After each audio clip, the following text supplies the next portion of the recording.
আসসালামু আলাইকুম ওয়া রাহমাতুল্লাহি ওয়া বারাকাতুহু। আলহামদুলিল্লাহ ওয়াসসালাতু ওয়াসসালামু আলা রাসূলিল্লাহি ওয়া বা'দ। সম্মানিত দিনী ভাই, সম্ভবত কুয়েত থেকে ইমান মণ্ডল ভাই প্রশ্ন করেছেন যে সালাত আদায়কারী ব্যক্তির সামনে দিয়ে অতিক্রম করা কেমন অপরাধ, এ সম্পর্কে তিনি হাদিসের আলোকে এর বিধান সম্পর্কে জানতে চেয়েছেন। আল জাওয়াব বিল্লাহি তাওফীক, আল্লাহুল মুস্তাআন। এটি একটি গুরুত্বপূর্ণ প্রশ্ন এই কারণে যে আমরা সালাত আল্লাহ তাআলার ইবাদত আমরা পালন করি। মসজিদ আল্লাহর ঘর, সেখানে সাধারণতভাবে 5 ওয়াক্তের সালাত জামাতের সাথে আদায় করা হয়। সুতরাং আল্লাহর সেই ঘরে অবশ্যই কিছু আদব আমাদেরকে জানতে হবে। আর যদি না জানি, যেমন আমরা মসজিদের মধ্যে কেউ পাপ কাজ করার কেউ আগ্রহ পোষণ করে না, তাহলে সেই ক্ষেত্রে মনে রাখতে হবে যে মসজিদ আল্লাহর ঘর, ওয়া আন্নাল মাসাজিদা লিল্লাহ ফালা তাদউ মা আল্লাহি আহাদা। তো যেখানে আল্লাহ তাআলাকে স্মরণ করা হয়, আল্লাহ তাআলার হুকুমের বাস্তবায়ন হয়, সেখানে এমন কোনো কর্ম যেন আপনার আমার দ্বারা না হয় যেটা অত্যন্ত জঘন্য পাপ। আমরা সামান্য একটা পাপের কাজও মসজিদে করতে চাই না, তাহলে সেখানে আমরা এমন কোনো পাপ কাজ যেন না করি যে সম্পর্কে রাসূলুল্লাহ সাল্লাল্লাহু আলাইহি ওয়াসাল্লাম এমন একটি ভয়াবহ কথা বলেছেন। নবীজি বলেছেন সহিহ বুখারী শরীফের হাদিস সালাত অধ্যায়ে, যে যদি কোনো ব্যক্তি জানতো যে তাজাউজ করা মানে নামাজি ব্যক্তির সামনে দিয়ে চলা কত বড় অপরাধ, লাউ ইয়ামুররু, যদি সে অতিক্রম করাটা কত বড় অপরাধ যদি সে জানতো, লাওয়াকফা আরবাঈনা, তাহলে সে 40 দাঁড়িয়ে থাকতো। 40 দিন হতে পারে, 40 বৎসর হতে পারে।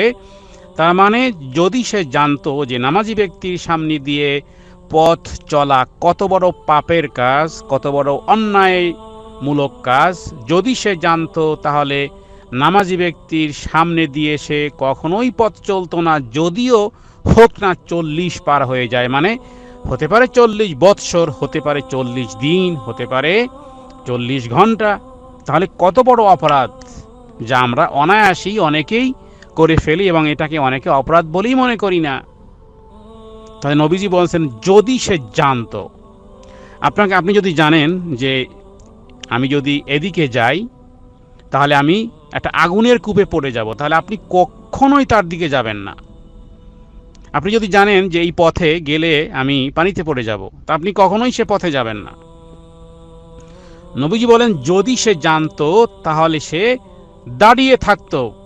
আরবি শব্দ তাজাবুজ, যার ইংলিশ আসে ক্রসিং, অর্থাৎ নামাজি ব্যক্তির সামনে দিয়ে পথ চলা এত বড় অপরাধ রাসূলুল্লাহ সাল্লাল্লাহু আলাইহি ওয়াসাল্লাম তিনি উল্লেখ করেছেন। সুতরাং মসজিদের আদব রক্ষাকরণে এই বিষয়টি আমাদের অবশ্যই জানা উচিত। এমন বড় মস্ত বড় পাপ যেন আমরা মসজিদে সালাত আদায় করতে এসে আমরা এমন পাপ না করি। এই ক্ষেত্রে মনে রাখতে হবে যে কি পরিমাণ দূরত্ব থেকে অতিক্রম করা যায়। এই প্রসঙ্গে ওলামায়ে কেরামগণ বলেছেন, মূলত আসলে যদি একাকী সালাত আদায় করে তাহলে সামনে সূত্রা রাখা প্রয়োজন।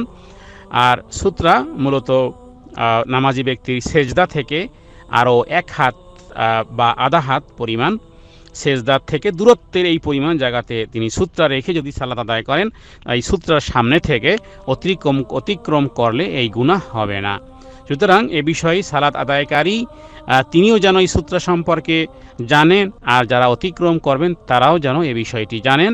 আল্লাহ তাআলা আমাদেরকে এমন একটি জঘন্য এবং এমন একটি ভয়ঙ্কর কাজ যেন আমরা মসজিদের মধ্যে এসে আমরা যেন এমন একটি গুনাহের কাজ আমরা না করি।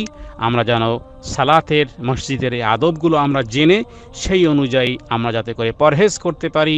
আমরা যেন এমন একটি কাজ কখনোই না করি যে নামাজি ব্যক্তির সামনে দিয়ে অতিক্রম করা, এই কাজটি যেন আমাদের দ্বারা না হয়। আল্লাহ তাআলা আমাদের সবাইকে এই হাদিস অনুযায়ী আমল করা তৌফিক দান করুক। সাল্লাল্লাহু আলা সাইয়্যিদিনা মুহাম্মাদিন নবিয়্যিল উম্মি ওয়া আলিহি ওয়া সাল্লাম। আসসালামু আলাইকুম ওয়া রাহমাতুল্লাহ।